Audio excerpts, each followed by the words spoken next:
तिघामधल्या 96 बेकायदा इमारतींमध्ये राहणाऱ्या रहिवाशांचं धाबं पुन्हा दणाणलंय। आपल्या इमारती वाचवण्याकरता स्थानिकांनी कोर्टात धाव घेतल्यानंतर कोर्टाने 30 नोव्हेंबरपर्यंत कारवाईला स्थगिती दिली होती। मात्र या काळात सरकारने काहीच पावलं न उचलल्याने एमआयडीसीने या रहिवाशांना पुन्हा नोटिसा पाठवल्यात। इमारती 7 दिवसात खाली करण्याच्या नोटिसा आल्याने रहिवाशांमध्ये भीतीचं वातावरण आहे। आमची घरं वाचवणं सरकारच्या हातात आहे, घरं पडली तर आम्ही जीवन संपवून टाकू अशी आक्रमक भूमिका नागरिकांनी घेतली।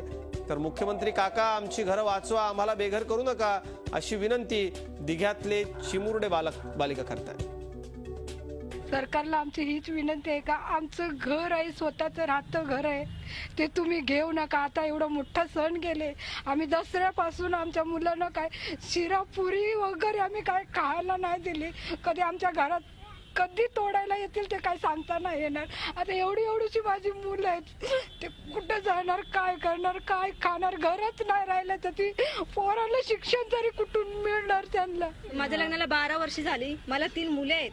आता आमचं घर तोडलं तर आम्ही जाणार कुठे? माझ्यात इतकी हिंमत नाही की मी 3 मुली घेऊन रोडवरती राहू। आम्ही सरळ ते तोडायला आले का मी इथे 3 मुलीला घेऊन आत्महत्या करणार आहे। मुख्यमंत्र्याच्या नावाने सुसाईड नोट लिहून 3 मुलीला घेऊन आत्महत्या करणार आहे इथे। आज अशी परिस्थिती आली की माझे पप्पा काम सोडून घरासाठी बिल्डिंगसाठी घरी बसले।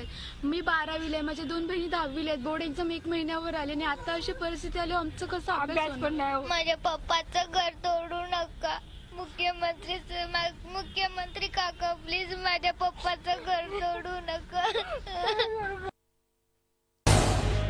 झी 24 तास रहा एक पाऊल पुढे।